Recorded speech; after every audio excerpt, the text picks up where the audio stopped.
means welcome to a particular cosmic event. I know that might not be the literal translation of the word Moadin L'Simcha. In other words, it's a time for joy. But that bind within itself says very little. And in particular, this cosmic event that we're here to experience together has, I might say, almost all but been forgotten. There are very few people that understand what this event is about, and certainly the doctrine of the shadow. To the best of my knowledge, it doesn't exist outside of the research center. In other words, the problem as I see it is that religion has taken over as a doctrine rather than the doctrine being something outside of religion, but rather for the benefit and to assist the physical as well as the mental well-being of the individual.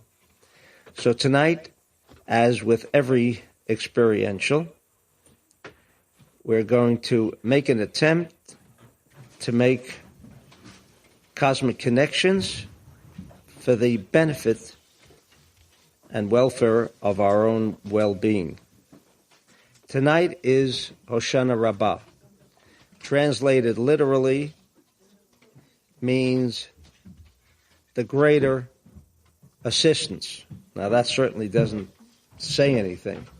Of course, Hoshana means help, assistance, but why would it be called the greater assistance?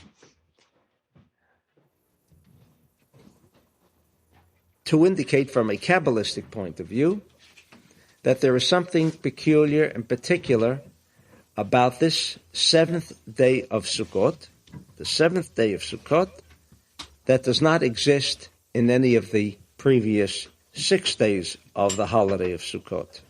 Something very special is going on. And before we begin to comprehend the significance of this great event that takes place this evening, to ensure an elevated level of consciousness, to access, I would say, to a greater awareness of that which will be taught this evening by Rabbi Shimon and Rabbi Isaac Luria, the reading of the Zohar by and within itself will permit everyone here present to understand the teachings on another level. And that essentially is what the purpose of reading Zohar or the writings of the Ari is all about. In other words, if you don't understand the word, but the fact that your eyes connect and scan the words of the Zohar or Rabbi Isaac Luria, we have what medicine and maybe psychiatrists are making an attempt to assist us with a greater understanding. Yet I don't know that they have achieved that objective in any way. But in any event, the mere fact of scanning is probably the best pill we can take for relaxation, removal of stress, etc. I know of no other. There might be, but I know of no other that can so dramatically and almost instantly perform this kind of feat. So we are going to begin with the reading of the Zohar, which deals with this event. And I quote from Parshat Emor, page 103. Vayivra Elokim et Adam b'Salmo. In Genesis 1, Genesis 1, for those of you not familiar with the idea that there were two Genesis, Genesis 1 and Genesis 2. Genesis 2 deals with the physical reality. Genesis 1 deals with what scientists comprehend in ways of billions of years, trillions of years. You can choose any number because nobody really can argue with you. And we're dealing with Genesis 1, which is above time, space, and motion. And there it says that God created man in Bitsalmo, in his form, or you might say in his image, because Demut, again, we're not sure that there's two words mentioned there, Bitsalmo, Vikidmuto, but in any event, in his form. And the Zohar continues, B'Sefer Shel Shlomo HaMelech Masate, I found in the book of King Solomon, this is Rabbi Shimon Bar Yochai speaking, Shebeshah shenimtza zivug lamata, when there is an act of intercourse taking place below, sholeach HaKadosh Baruch Hu tzura achat ki partzufo shel adam. Before a person is actually born, at the time of conception, between male and female, the actual image, the actual form of the individual appears at that moment. Rashum chakuk b'tzelem. He is impressed and etched out in the form of, let's say, a shadow. We shall learn shortly there are different aspects of a shadow. V'hu nimsa al zivagahu, and this form, a very vivid form, the form that if this conception will ultimately produce a physical human being, the way that a human being will appear at a later date appears in its full form at the time of conception. V'im hayta nitna reshut layin lirot, and if permission was given to the eye to see this, hayadam roeh al roshot tzelem echad, he would see, if he could achieve that kind of elevated consciousness, that kind of awareness, the individual would actually see the head of this form, Rashum kipatsuf Adam, ub'tzelem hahu nivra Adam, and with this form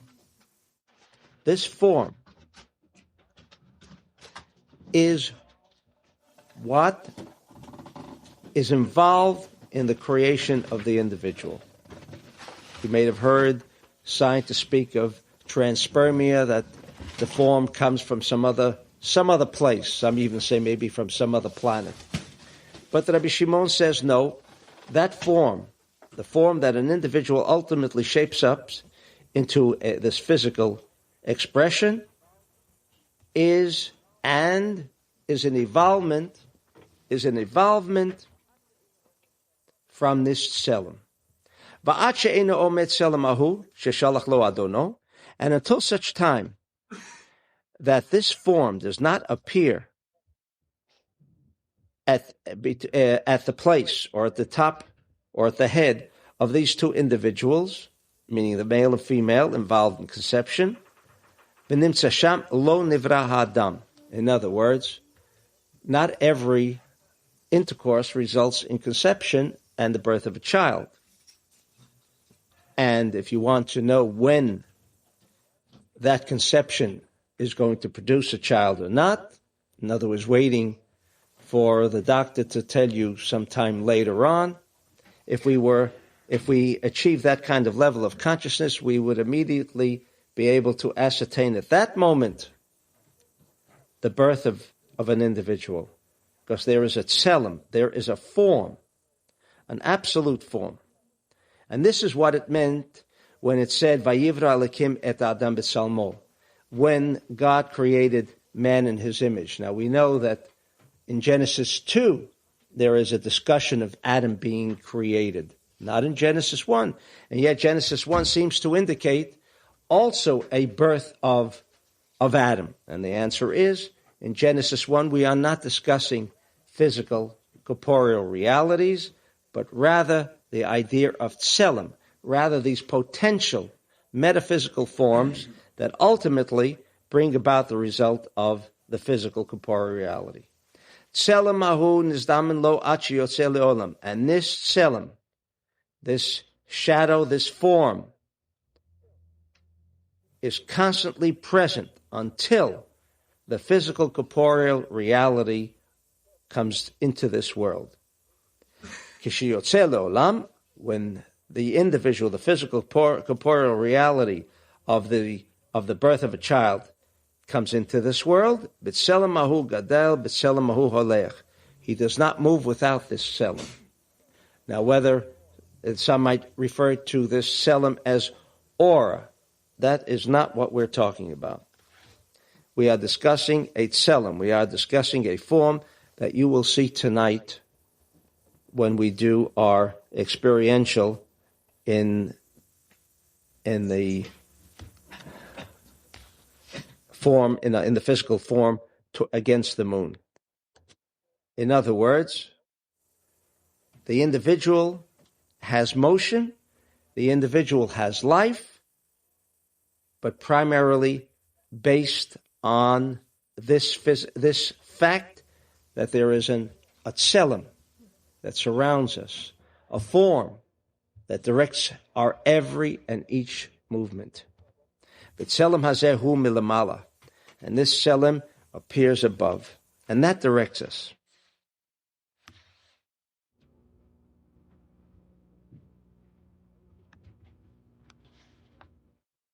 And he continues. Aval Yisrael hakadoshim tselem hazeh hakadosh nimsa behem mimakom kadosh. Now there is an absolute difference between that tselem, which is called Jew, and that tselem, which is called non-Jew. Hatselem shelahem, this form that directs the physical corporeal reality of a non-Jew stems from a lower level of consciousness. That does not indicate this, evidently, as the Zohar says in many places, of a person of a lower level of existence, but rather it involves, as for most of you have learned, the aspect of the desire to receive, where the desire to receive is of a greater intensity. Obviously, the circuit of energy, the movement, the desires, the actions will be of a higher level. A non-Jew does not mean a non-Jew, someone born not of a Jewish mother. While that is the classification, that is how we know the level of this tselem. But we also know that a non-Jew could be a Jewish soul, like even Rabbi Akiva stemmed from non-Jewish lineage. However, ultimately, the physical corporeal reality, when it undergoes a conversion, when it undergoes the proper conversion from a Kabbalistic point of view, I stress Kabbalistic point of view, then there is a complete rebirth, and a new tselem will appear. A new tselem will appear. A new form, a new shadow will appear. That is the discussion from the Zohar concerning this aspect called tselem. And now we go to the Zohar, and we go to the Ari, and he goes into greater detail on that which has already been discussed here in the Zohar.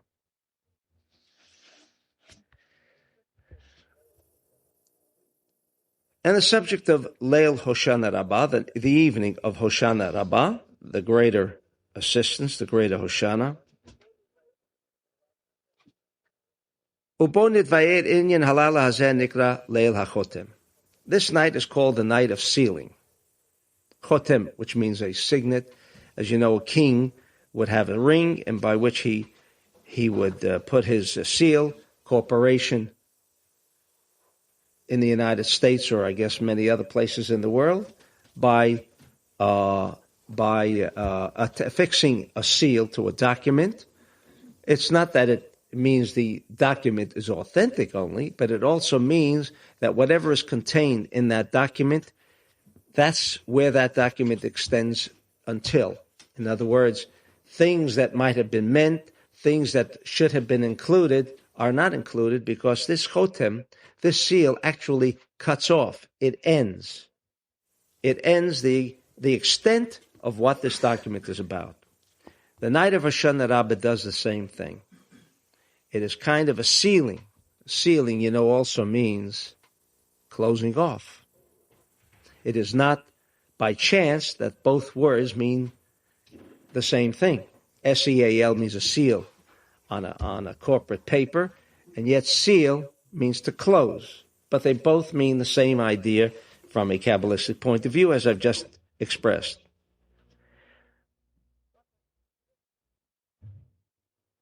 What happened in Yom Kippur, says the Ari? Because in Nilah, the last prayer on Yom Kippur, there was also a kind of seal that took place. So he calls that the first seal. The first seal, which means the seal of the energy that an individual will receive. To what extent that energy that an individual will have for the coming year. As you know, we've said on other occasions, contrary to popular belief, that while the DNA contains everything that this individual will ultimately shape up to be, height, color, color of eyes, color of hair, etc., and many other things, insofar as life is concerned, life ceases each and every single year. And we receive a new injection of life each and every Rosh Hashanah. In other words, when we say we are judged, it is not merely whether we are judged for life or death, but it also means that life has come to an end each and every single year, has come to an end. And it's this new year that hopefully we are making an attempt to draw down another surge of energy to provide us with a force that can keep us going for one more year. So on Yom Kippur, there was the first seal, that was L'chein az nidon ha'olam kulo v'nechtam o l'chaim o l'mavet. In other words, the seal closed this individual, closed him to whatever extent. If there was enough energy, then with that energy, that selim, this form, now has enough energy to continue. If that form was closed without any energy, then the result will be death during the coming year. That is what Rosh Hashanah and Yom Kippur is all about. Now, on this night of Hoshana Raba, a second chotem, a second seal takes place. What does it mean, a second seal? It's already been established.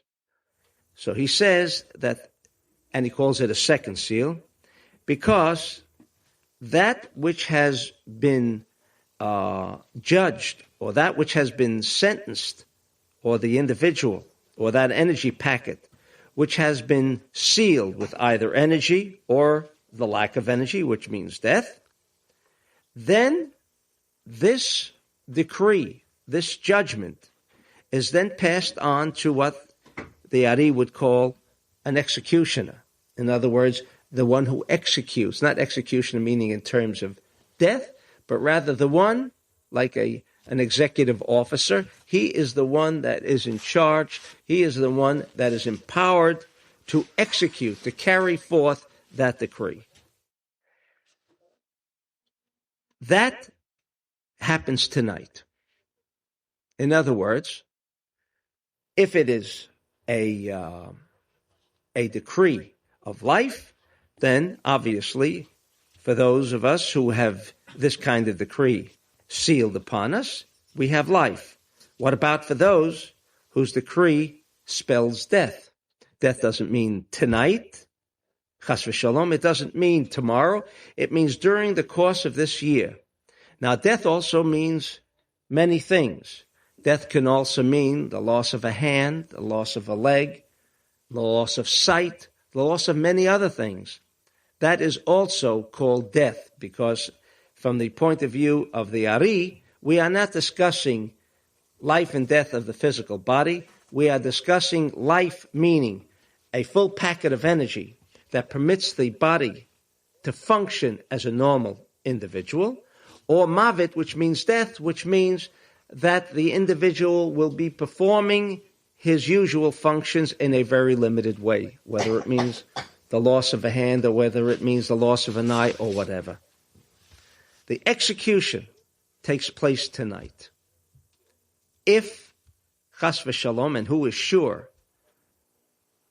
that their year is destined with a complete packet of energy, in other words, once there is a complete packet of energy, there is no lack. When there is no lack, there cannot be a loss of a hand. There can never be a loss of an eye if the full impact of energy is there.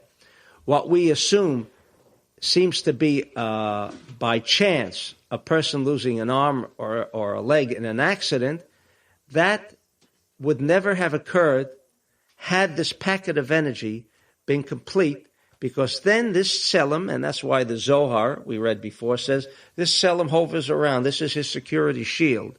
Depending on the extent of the security shield, depending to what extent the security shield is filled with total abundance, with total light, or to the extent that there is a limited amount of light, the security shield, this Selim that hovers around this individual, performs and acts directly in relationship to the extent of the amount of energy that exists in this Selim. So in this evening, the execution is going to take place. And as the Ari, as is the Kabbalistic doctrine, that we do not live in a world of fate and the absence of free will. Yesh bo koch lidchot et achitzonim. There is a power within us to be able to set aside this decree that is going to be executed this evening. How? And he goes through several ideas which will be important for us this evening. Bear in mind again that we were discussing the second seal. In Hebrew it is called Mishneh. Second, like Mishneh Lamelech, second to the king. Mishneh Torah. There are 5 books of Moses, but essentially there are only 4. The 5th book, Deuteronomy, is called Mishneh Torah because it is essentially a repetition of all that was declared in the first 4 books. The word Mishneh, second. ובזה תבין מה שכתוב בספר הזוהר בספר התיקונים, כי ספר אלה הדברים הנקרא משנה תורה, the book of Devarim, which means the entire book, is called Mishneh Torah, hu b'malchut. Why did Moses have to write another repetition? God's word wasn't enough. I know he was dealing with Jews, and Jews have bad memories. They don't hear well. They don't see too well, when it doesn't serve their purpose. So I can understand the reasons for repetition. But still in all, we're talking about the Torah, and I would assume that which is written in the first 4 books of Moses, first 4 books, should have been sufficient. But anyway, the Ari says this Mishneh Torah deals with Malchut, with the physical, corporeal level that we find ourselves. Malchut means the world of action, the world where we currently find ourselves.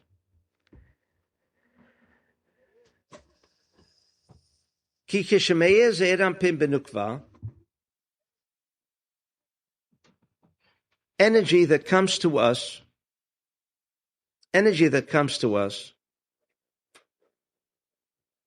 comes from an outside source. Like we said, the Tselem.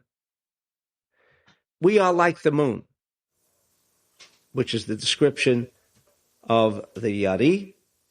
The Lesla Migar Maklum. We, like the moon, have no light of our own. Just like you know, the moon would be dark, would be a dark face if it did not receive this illumination from the sun. In other words, she, by within herself, has no light, has no energy, nothing, except that which it receives from the moon, from the sun. The same it is with everything in a physical corporeal level, meaning including man. We have no energy of ourselves, only that which we receive from what we call a higher outer space connection level, which is known as Ze'ir Anpin in Kabbalistic terminology. Ze'ir Anpin, which means the outer space connection, which means a level of consciousness which is above the physical, corporeal, illusionary reality. Noten ba hayarat haTorah, ki Ze'ir Anpin asmo nikra Torah. The reason that we have a Torah to begin with, the 4 books of Moses. Why do we have the Torah? Why do we need it in the scroll? Why couldn't the Creator just enumerate the precepts, if that's what it's all about? And that's what we are to study. No, but there seems to be an importance here of a scroll. And the Ari says the scroll, that parchment, and its structure and everything else that is connected with the Torah is called Ze'ir Anpin. That by and within itself is the instrument by which energy is passed on, like this, from the sun to the moon. This Torah, these 4 books of Moses, through that instrument, energy is passed to those who listen to the reading of the Torah, to those who read the Torah, the physical Torah. That's why that is called, the first 4 books is called Ze'ir Anpin. However, in Mishneh Torah, why is it called Mishneh Torah?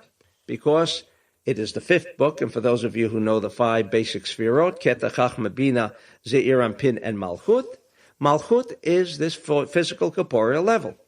The Mishneh Torah was written by Moses for the express purpose of creating for us a vessel by which the 4 books, which act as the channel for Ze'ir Anpin, for this outer space connection, this area from where this energy to us comes from, that we can establish a vessel known as Mishneh Torah. And that's why it's called second to Torah. It is an addition. It is not the Torah itself. It is a vessel, just like the moon is second to the sun. It is second to the sun for the simple reason that by and within itself it has no energy. It is a vessel that is capable of handling energy, but does not originate, does not create energy by and within itself. Ki haTorah atzma hi dalet chumashim harishonim. Because the first 4 books of Moses are referred to as the Torah itself, meaning that is the instrument by which Ze'ir Anpin, by which that outer space connection, where the energy for an individual is to be found. And that's why the reading of the Torah, I say, must be so powerful that in this age of Aquarius, even those Jews, the few Jews who still go to a synagogue on the Shabbat to listen to the Torah, most people find it very dull and will walk out. To me, that's an indication there must be something very important. No less than tonight. Tonight has been all but forgotten. Maybe we're the only ones sitting here outside, maybe in the yeshivot. There they stay up all night, not knowing really why they're staying up all night, just that is customary. However, we're going to know why we're going to be up and wait until and do what we're going to do tonight. U'mishneh Torah hu sefer ela hadvarim, asher bo nishnu v'nichpalu kol ma sheyesh b'Torah atzmo. L'chein nikra Mishneh Torah. Therefore, it is called second to the Torah.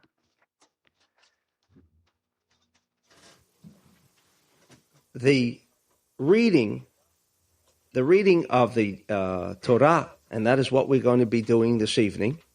We're going to be reading Ela Hadvarim. why will we be reading Ela Hadvarim? So he continues to tell us why. Because Be'inyan Mesirat HaPitkim Elu, in other words, the decrees, the sentences that have been that were handed down on Yom Kippur are given over this evening, as we said before. And, he says, by reading in the first part of the night, meaning until 12 o'clock, since we're on Eastern Daylight Saving Times, that will be 1 o'clock. The moon does not appear, strange as it sounds, and strange as it may seem, and strange it may be for most of you who never really took notice of when the moon rises. What's that? You will not find that moon until 12 o'clock. Now, I don't even have to go out there and look for it. It is the only night that you will find no moon.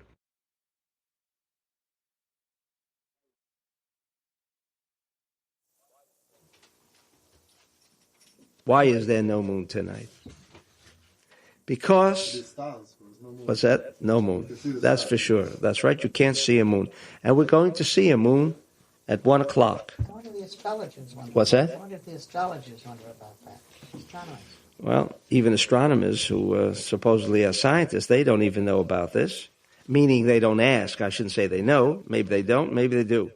But in any event, it says that we are, says the Ari, Zman shiyotzim b'nei adam lirot etzelim b'or halvana. At 1 o'clock, a person, meaning chatzot, that is called midnight. Midnight is 1 o'clock. Azman shiyotzim b'nei adam, then people go out. Lirot et etzelim b'or halvana. Then people will go out to view their tselim, their shadow, against the light of the moon. And I must say that the strangest phenomena that I have ever experienced is to see the moon shine down against a particular a physical body, and in the back you would expect to see what? Black. And strangely enough, what appears there is white. Now that's a phenomenon, obviously. It should be totally black, and all of you and those of you who have done this looking at the shadow will notice that it's a paradox. Shezorechet achar chatzot. The Yari says the or halavana, the light of the moon, shines after chatzot. U'lachen noagim lasok b'torah b'chatzot halayla harishon ad zman zichat halavana, until we are involved in Torah, v'korim sefer Ela Hadvarim hanikra Mishneh Torah, v'yechavem b'kriyat zot lasot chotem hamalchut sheba shehu b'gematria Mishneh al yedei kriya zu. As we said, tonight is the second seal. Mishneh Torah is the second to the Torah. The Ari says that Moses, in his infinite wisdom, knowing the Jew, and he figures that they need a little more assistance than non-Jews. That's why I said I always wondered why they call the non-Jew Gentiles. But actually the word is gentle. Although some of you may think it's the other way around. But they are usually more gentle than Jewish people. In fact, there are Jews who are gentle. There are Jews who are Gentile. And then there are Jews who are not Jewish. They are called the Erev Rav. In any event, he saw this in his infinite wisdom, and he created a Mishneh Torah. He created something, a vessel,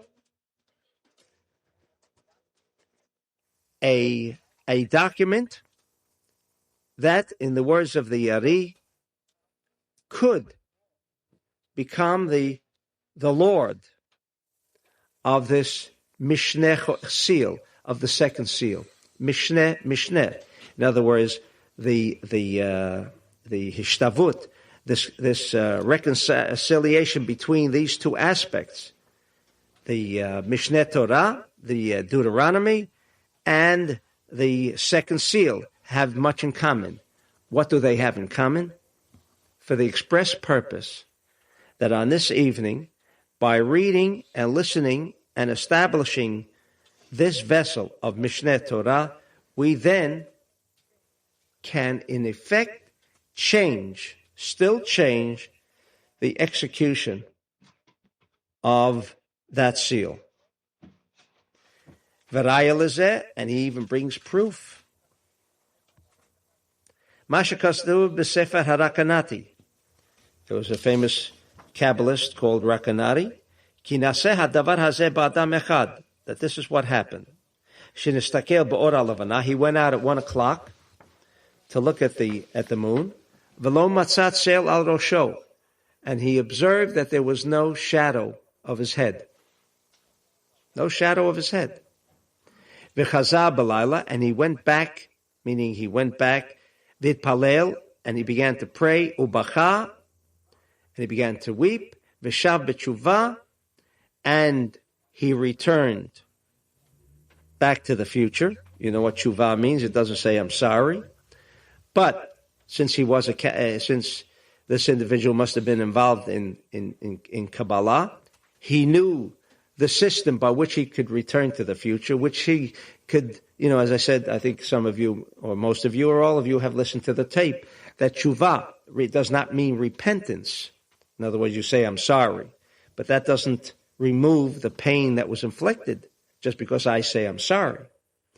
No, you must return to that state just prior to where the sin that you may have transgressed, or some hurt that you may have endured upon another individual, whatever it was, you have to return to that point in time. And you have to efface, and you can efface it if you turn back in that time and feel the pain of the other individual at that time, and several other things together with Rosh Hashanah. And he did this. V'shab b'tshuva v'chazav ra'al seil al rosho. He went out again. V'chazar atzelim limkomo. And when he went back and stood in the against the light of the moon, he saw the return of the shadow on his head.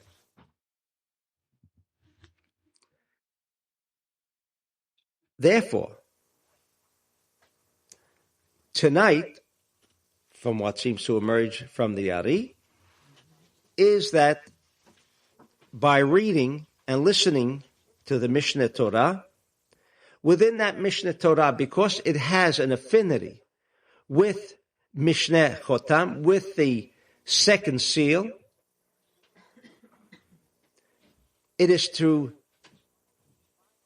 permit us and also provide us with another opportunity that whatever was decreed in this packet of energy, and that also includes going down a highway, to be ensured that you are not one of those statistics. In other words, things that occur to us that you might say outside our physical actions. Those things we really, you might say, had nothing to do with, or acts of God, so to speak. This energy packet called Chaim, life, the security shield, is that which we seek during these 3 weeks from Rosh Hashanah until tonight. It is not something that we merely celebrate as holidays of holy days and high holidays, whatever other corrupt names are given to these particular days. We are talking about cosmic events. We are talking about cosmic opportunities.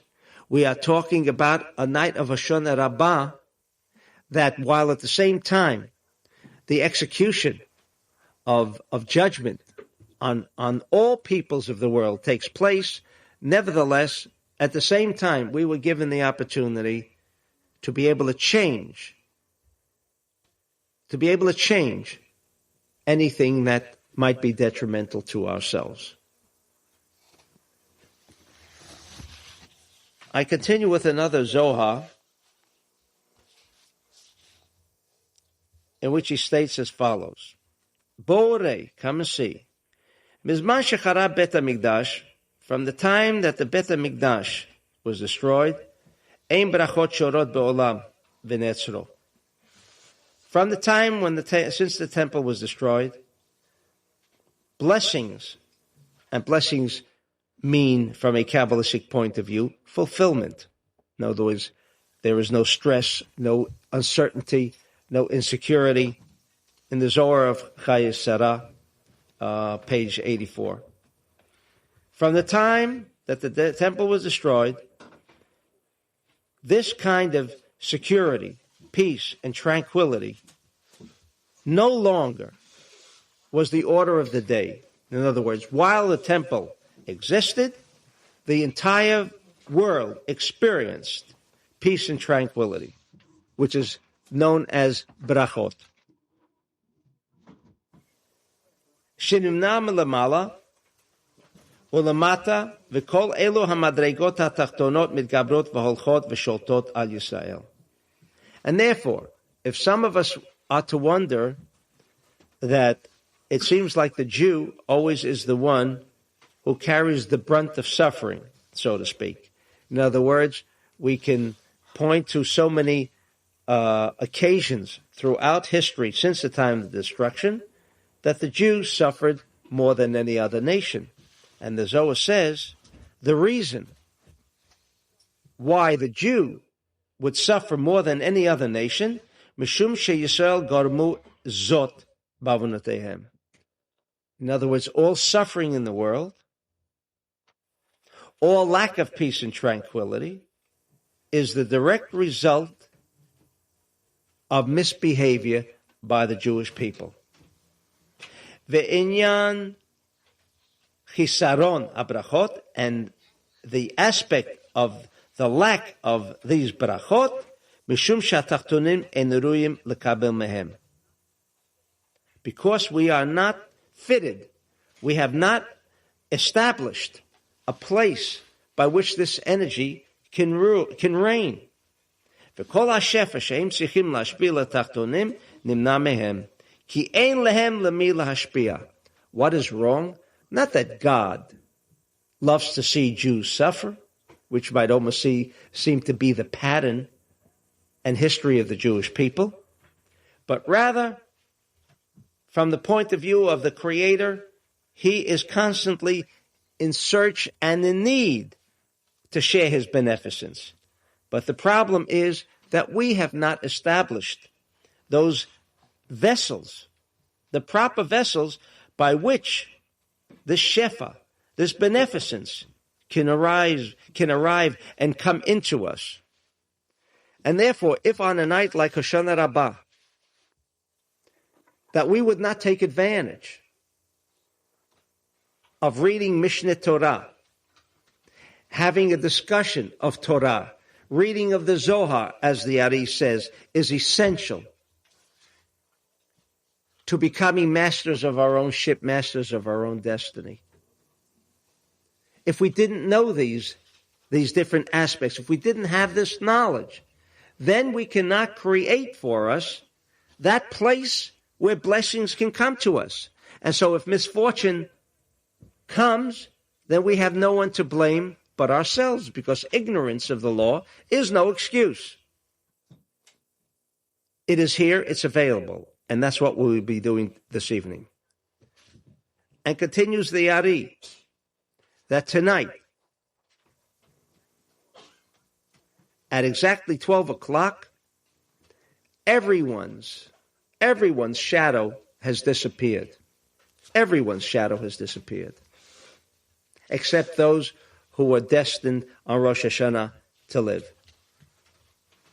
And for those who will continue to have a full packet of energy, that means, like the Ari says in many other places, if a person suddenly sees in this sail, in this shadow that we will observe at 1 o'clock against the moon, no shadow of a hand, no shadow of a head, no shadow of a foot. That's the DNA for the coming year. Look how fortunate we are. Well, maybe it's a misfortune. Maybe better ignorance is bliss, some say. When it happens, it happens. No. We're not going with that premise that ignorance is bliss, and so when that happens, when misfortune befalls us, it happens. Better not to know, some say. Maybe yes, but not better when you can do something about it. And so this experiential tonight is for that specific purpose, to prevent, if that's what's in the cards, if that's what's in our tselem, chas v'shalom, a lack of this form of energy, a lack of this security shield, if that's what is awaiting us for this coming year, we want to do something about it. And on Sukkot Hoshana Raba, in addition to all that has been said in the tapes, this night will actually permit us, as the Ari says, Listalek lahorot ma shenigzar alav kedei latet reshut el hachatzonim lishlot alav lahamito. That tonight we want to remove this aspect called chitzonim, which are going to prevent this energy packet from becoming fulfilled because of what has been decreed. And he even goes so far as to say, Shatzel mistalek me'al rosho shel adam b'lei Rosh Hashanah, as I just said, that this tselem that we discussed, that we are born with from the time of birth, disappears on the night of Hoshana Raba. And he says, Ki atzelem eina mistalek el lamed yom kodem mitat adam. If you want to know whether a person is going to live for the next 30 days or not, the person who is destined to die in a particular month, says the Ari, and he draws this from the Zohar, that 30 days before the death of an individual, this shadow, this tselem that we will observe tonight, disappears from the individual. In other words, I mentioned this on many other occasions, that if, and today it's vital, for someone who is living on machines, in other words, a robotic consciousness, where he is totally in comatose, he has no, for all intents and purposes, he's a pure vegetable. And then the discussion arises, what would happen if you remove all of these, the instruments, the support systems that provide life for the individual? Then he'll die. And then you get into the whole hassles of courts and so on, and who's going to remove the systems or not. But actually, there is a far simpler method, says the Ari. Anyone who will not survive in 30 days from any date, this tselem will not be present. Because 30 days before an individual dies, just like tonight, until 12 o'clock, this tselem that we discussed from the very beginning, that comes into existence at the time of conception, this tselem disappears 30 days before the death of the individual. Now, what is the purpose of removing this tselem? Because this tselem is a packet of energy, as we said before. This is what is known in Kabbalistic terminology as the metaphysical DNA. It's the thing that creates the original physical DNA, but more so. It creates the total environment of this individual. It creates an environment that when he's heading down a highway, or when he's traveling in an airplane, or wherever he might be, this tselem accompanies. And to the extent that this tselem is fully packed with energy, to that extent, the individual has security. Why is this energy packet, this tselem, removed tonight? Because if that individual is destined not to live through the next year, then when we say this individual is given over to the executioner, it is given over to these forces that are the instruments of death. And as long as that tselem, as long as that shadow is present, death cannot prevail. Death cannot enter. And when that tselem disappears, Kvar nimsa adam biyadam. And then the individual is given over beyond his free will. He no longer has free will. The only time he does have this free will is when that selim is present. But once that has disappeared, he is then given over to these other agents of death. And then there is nothing that could be done. However, this night, Choser hatselim limkomo. But as soon as that selim disappears, immediately that selim comes back. But there is a point there, an infinite second, where a person is going to go through that period. We may not physically feel it, but that doesn't mean anything because we're only aware of 5% that goes on around us at all times anyway. But this point, by losing total consciousness and regaining full consciousness, takes place tonight. And he says, why must that selim return? As long as we're going to live for 10 minutes after 12 or another year after 12, ki bilado ein adam yochol lechyot v'litkayem. Because without that selim, one cannot exist. Once that selim disappears, then, as he said before, there is a gradual deterioration, and at the end of 30 days, exactly 30 days, that individual will die. In other words, 30 days before, that selim disappeared, and it takes 30 days until death actually physically takes place. In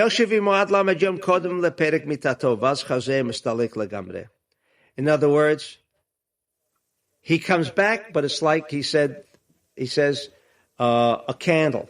You ever notice a candle just before it's going out?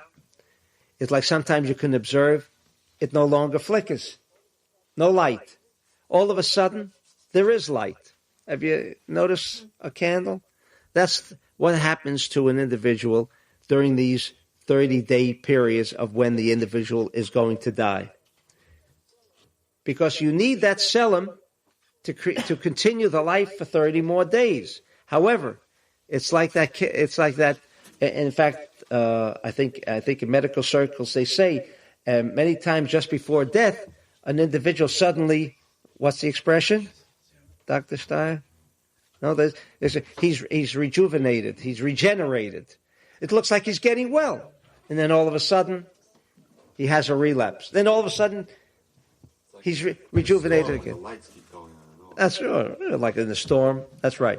But that's because he cannot continue, and yet it continues to decrease. The tzelem continues to decrease. And once it has disappeared, in other words, even at 12 o'clock, he's telling us, the reason we don't feel death at 12 o'clock when the tzelem has disappeared, because it disappeared, but it was immediately restored. And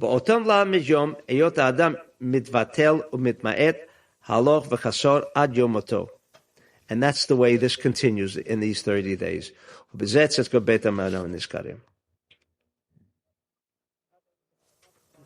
Now there is another part, if I could I don't want to go through with it, but there are other aspects. Unfortunately, if the medical profession knew just what Rabbi Isaac Luria declares in page 317 of the subject of Sukkot, where he discusses all of the aspects of the soul of the individual. There are three aspects.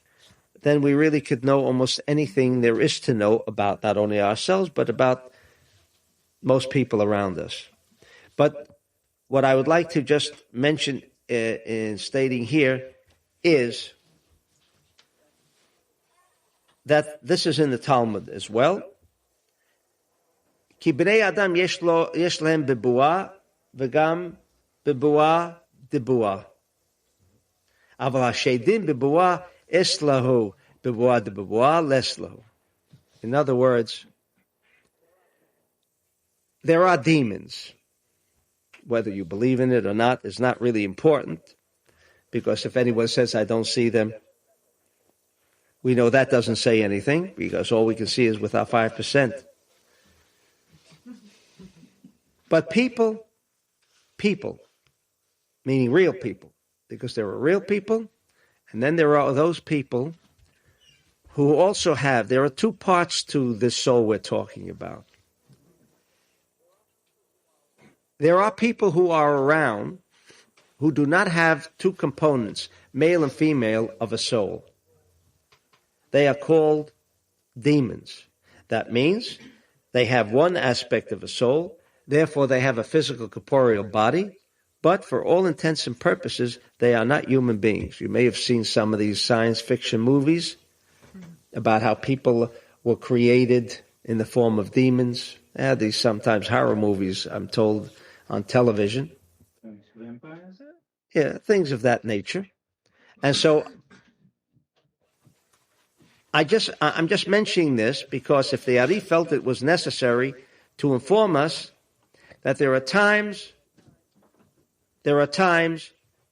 that these different forces compel us to do certain things that at a later date we ask of ourselves, how come I did this or did that, when if I had a half a brain, I should have understood not to do it. Because there are forces around. These forces contain only a half, what is called a half a kind of a soul. It is only the aspect of pure energy, but not the energy of a human being. I'm just mentioning that so that we understand that this matter of tselem is not to be taken lightly, because it involves almost every facet of our life. So therefore, we are going to proceed on with the reading of the Mishneh Torah, which will be from the actual scroll itself. And I think this is the first opportunity that I have to mention to our dear friend Jack Nager. I have traveled all over the world, and I have seen most scrolls all over the world. But the one that you have a share in, I have never found another one that is like it. It has absolutely everything that a scroll must have. We've gone through it from the beginning to the end without a blemish, without a mistake, which is incredible. It just doesn't exist. I haven't found it. And so that's the kind of Torah we will be reading. Now, it doesn't mean you all have to be present throughout. You know, if you get a little tired just reading, just listening to it, I can understand. It could be a little tiresome, maybe even boring for some of you who are not into feeling that strong connection with the Torah, and no one is to be blamed for that, because the importance of what that scroll is all about. But I think you should know that there's a lot of energy that emanates from this scroll, and hopefully with the reading and with the looking at the moon at 1 o'clock, we shall all come out of this experience with a Shnat Tismach, a year of joy, a year of fulfillment, and a year in which we have a complete security shield system to prevent any misfortune from befalling us. Amen.